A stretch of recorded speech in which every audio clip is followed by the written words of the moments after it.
जय हिंद विद्यार्थी मित्रांनो, खूप कमी टाईममध्ये जास्त प्रश्न आपण इथे घ्यायचं कव्हर करणार आहोत. बघा हे बघा, या व्हिडिओमध्ये एकूण 100 प्रश्न असतील. खूप कमी टाईममध्ये जास्त प्रश्न. या अगोदर देखील मी एक व्हिडिओ बनवलेला होता, आवश्यक वाटल्यास नक्की बघावं. राज्यशास्त्राचा आपण बघणार आहोत. 100 प्रश्न आपण घेणार आहोत बघा या व्हिडिओमध्ये. व्हिडिओ शेवटपर्यंत नक्की बघा. 1 नंबरचा प्रश्न आपल्या समोर आहे. टिंबटिंब हे भारतीय घटना समितीचे अध्यक्ष होते. भारतीय घटना समितीच्या अध्यक्षावरती खूप वेळेस प्रश्न विचारण्यात आलेला आहे. तर कोण होते? डॉक्टर राजेंद्र प्रसाद हे जे काय भारतीय घटना समितीचे अध्यक्ष होते बघा. चला 2 नंबरचं बघूया. भारतीय राज्यघटना टिंबटिंब रोजी स्वीकारण्यात आली. तर भारतीय राज्यघटना 26 नोव्हेंबर 1949 रोजी स्वीकारण्यात आली बघा. 3 नंबरचा प्रश्न आपल्या समोर आहे. भारतीय संविधानाच्या मसुदा समितीचे अध्यक्ष कोण होते? मसुदा समितीच्या अध्यक्षावरती खूप वेळेस प्रश्न आलेला आहे. तर डॉक्टर बाबासाहेब आंबेडकर हे मसुदा समितीचे अध्यक्ष होते बघा. 4 नंबरचा प्रश्न आपल्या समोर आहे. संविधान सभेचे कायदेविषयक सल्लागार कोण होते? कायदेविषयक सल्लागार विचारण्यात आलेला आहे. तर कोण होते? B.N. राव. डॉक्टर आंबेडकर नाही, तर B.N. राव. खूप मुलं मुली यांना एकच समजून घेतात, तर हे वेगळे आणि ते वेगळे. चला मग पुढे घेऊया. 5 नंबरचा प्रश्न आपल्या समोर आहे. संविधान सभेतील मूलभूत हक्क आणि अल्पसंख्याक समितीचे अध्यक्ष कोण होते? अगोदर काय दिलेलं आहे? मूलभूत हक्क, आणि 2 नंबरला आहे अल्पसंख्याक समितीचे अध्यक्ष विचारण्यात आलेले आहे. तर सरदार वल्लभभाई पटेल हे होते बघा मूलभूत हक्क आणि अल्पसंख्याक समितीचे अध्यक्ष. 6 नंबरचा प्रश्न आपल्या समोर आहे. 9 डिसेंबर 1946 रोजी दिल्ली येथे घटना समितीची पहिली बैठक घेण्यात आली. एक प्रश्न इथं निर्माण होतो की घटना समितीची पहिली बैठक कुठे घेण्यात आली? कोणत्या राज्यामध्ये? तर दिल्लीमध्ये. आणि कोणत्या महिन्यात घेण्यात आली? तर डिसेंबर महिन्यामध्ये. तारीख काय होती? 9 आणि वर्ष 1946 होतं बघा. चला मग हाच प्रश्न पुढं. या समितीचे तात्पुरते अध्यक्ष म्हणून पुढीलपैकी कोणत्या व्यक्तीने कामकाज पाहिले? तात्पुरते अध्यक्ष विचारण्यात आलेले आहे. तात्पुरते, तर डॉक्टर सच्चिदानंद सिन्हा हे त्यांचं नाव आहे. हे तात्पुरते अध्यक्ष होते बघा. 7 नंबरचा प्रश्न आपल्या समोर आहे. भारतीय राज्यघटना या तारखेपासून अंमलात आली. केव्हापासून अंमलात आली? 26 जानेवारी 1950 पासून भारतीय राज्यघटना जी काय अंमलात आली. 8 नंबरचा प्रश्न आपण बघत आहोत. कोणत्या योजनेतील तरतुदीनुसार निवडणुका होऊन घटना समितीची स्थापना करण्यात आली? तर त्रिमंत्री योजना. 9 नंबरचा प्रश्न आपल्या समोर आहे. घटना समितीचे प्रत्यक्ष कामकाज किती दिवस चालले? प्रत्यक्ष कामकाज विचारण्यात आलेलं आहे. किती दिवस चालले? तर 165 दिवस ते कामकाज चालले प्रत्यक्ष. 10 नंबरचा प्रश्न आपल्या समोर आहे. भारतीय राज्यघटनेनुसार पहिल्या सार्वत्रिक निवडणुका कोणत्या वर्षी घेण्यात आल्या? तर 1952 मध्ये पहिल्या सार्वत्रिक निवडणुका घेण्यात आल्या बघा. 1952. तुम्हाला दिसत असेल टाईम की 3 मिनिटामध्ये आपण 10 प्रश्न कंप्लीट केला आहे. खूप कमी टाईममध्ये जास्त प्रश्न घ्यायचा मी इथे प्रयत्न केलेला आहे बघा. 11 नंबरचा प्रश्न आपल्या समोर आहे. भारतीय राज्यघटनेचा सर्वाधिक भाग हा टिंबटिंबच्या भारत सरकारच्या कायद्यानुसार घेण्यात आला आहे. तर 1935. तुम्हाला माहिती असेल की 1935चा कायदा हा मोठा आहे. 12 नंबरचा प्रश्न आपल्या समोर आहे. संविधान दुरुस्तीची पद्धत कोणत्या देशाकडून स्वीकारली आहे? संविधानामध्ये दुरुस्ती करण्याची ही जी पद्धत आहे तर ही कोणत्या देशाकडून आपण घेतलेली आहे? तर दक्षिण आफ्रिका. 13 नंबरचा प्रश्न आपल्या समोर आहे बघा. भारतीय संविधानाने भारताचे वर्णन टिंबटिंब असे केले आहे. राज्याचा संघ, आणि हे खरं देखील आहे, पूर्ण राज्याचा संघ आहे भारतामध्ये. तर भारतीय संविधानाने काय भारताचे वर्णन कसे केले आहे की राज्याचा संघ आहे बघा हा सर्व. 14 नंबरचा प्रश्न आपल्या समोर आहे. भारत हा टिंबटिंब देश आहे. तर भारत हा एक प्रजासत्ताक देश आहे बघा. 15 नंबरचा प्रश्न आहे. जगातील सर्वात मोठी लोकशाही असलेला देश कोणता? तर भारत आहे बघा. मी आजच एक व्हिडिओ बनवलेला होता ज्यामध्ये क्षेत्रफळानुसार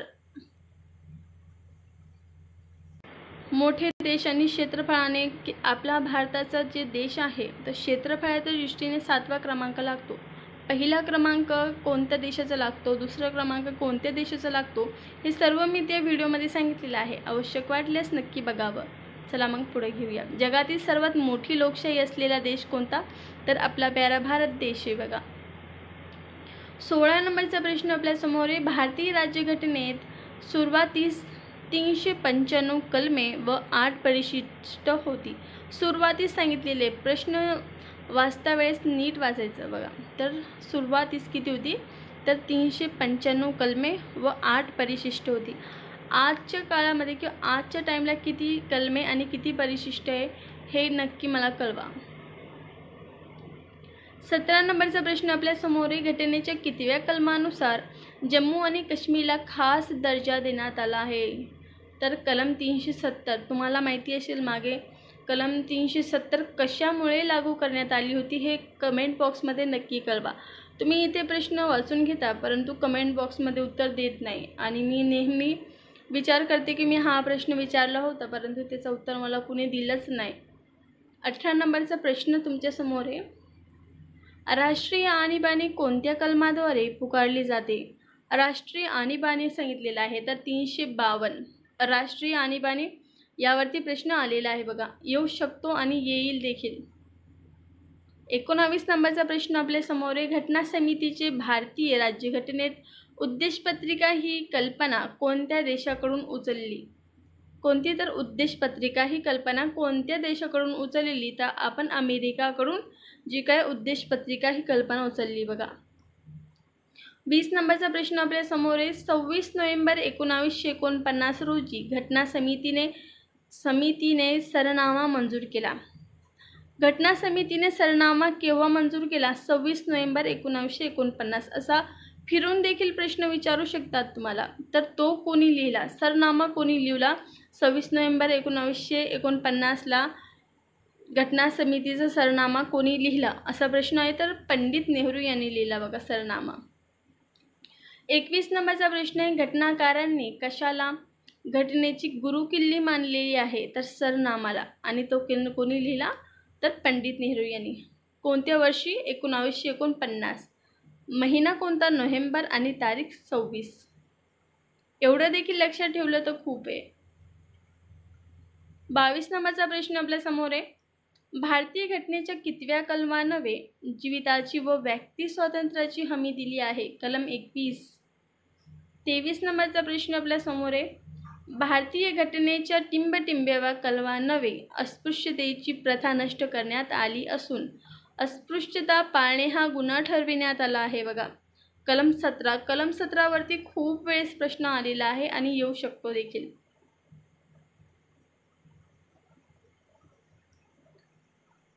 24 नंबरचा प्रश्न आपल्यासमोर आहे.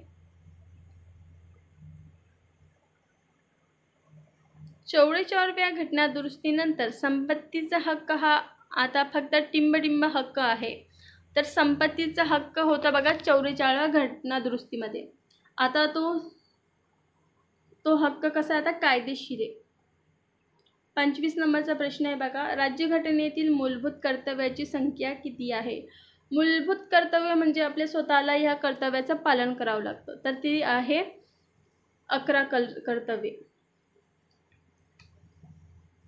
26 नंबरचा प्रश्न आहे बघा.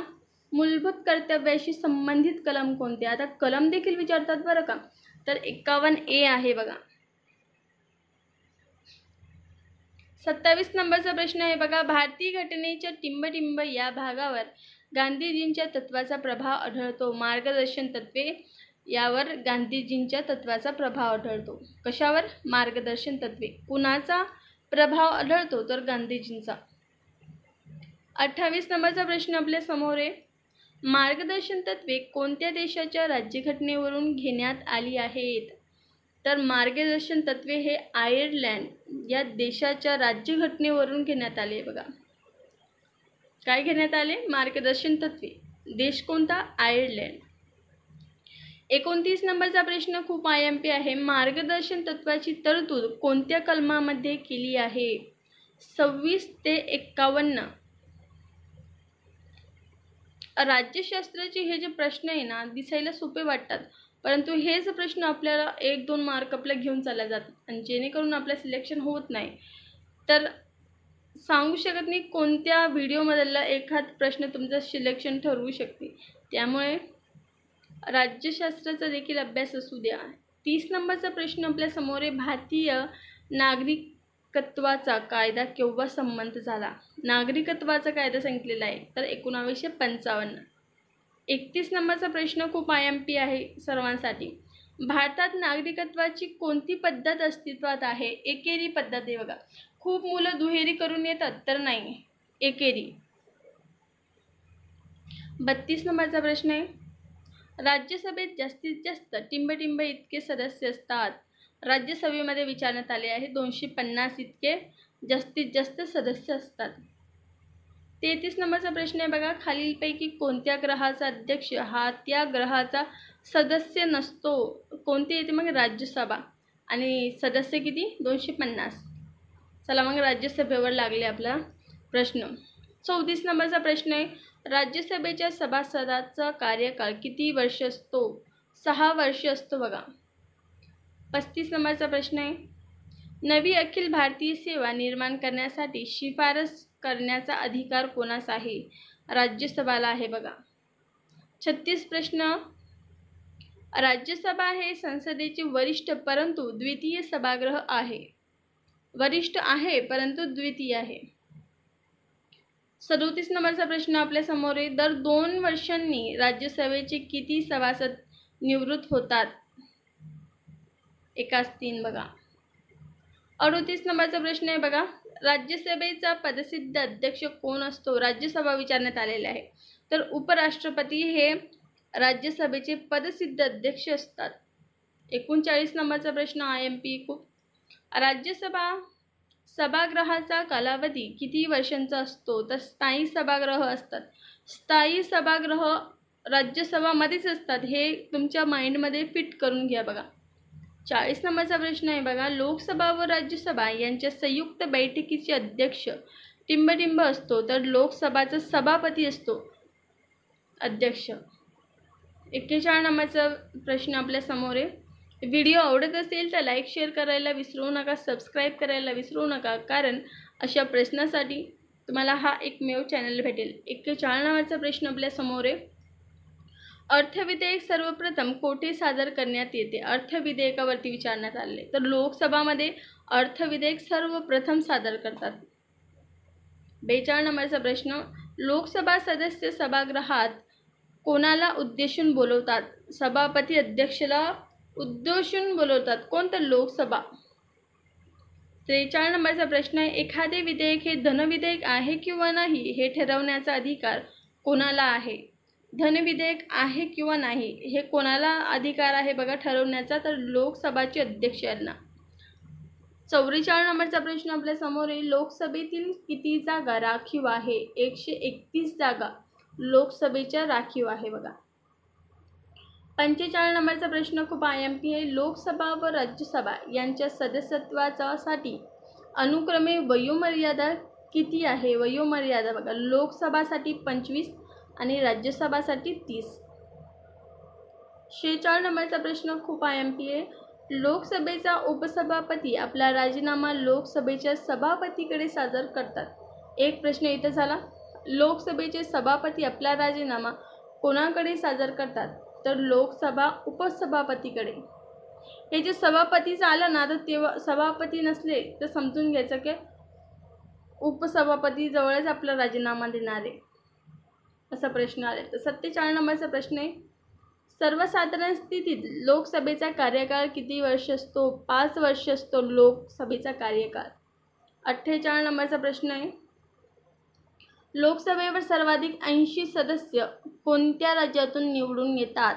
उत्तर प्रदेश. तुम्हाला माहिती असेल की उत्तर प्रदेशची लोकसंख्या खूप जास्त आहे आणि उत्तर प्रदेशची राजधानी काय आहे हे कमेंट बॉक्समध्ये नक्की कळवा. महाराष्ट्राची मुंबई, बिहारची पटना, पश्चिम बंगालची आहे बघा कोलकाता. चला मग 49 नंबरचा प्रश्न आपल्या समोर आहे. टिंब हे संसदेचे कनिष्ठ परंतु प्रथम सभागृह आहे. लोकसभा हे संसदेचे कनिष्ठ परंतु प्रथम सभागृह आहे. कोणते? लोकसभा.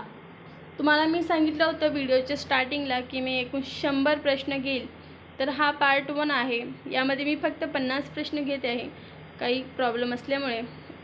नेक्स्ट पार्टमध्ये मी पुन्हा 50 प्रश्न घेऊन घेईल. 50 नंबरचा प्रश्न, शेवटचा प्रश्न आपल्यासाठी. लोकसभेचे पहिले सभापती कोण? तर ग.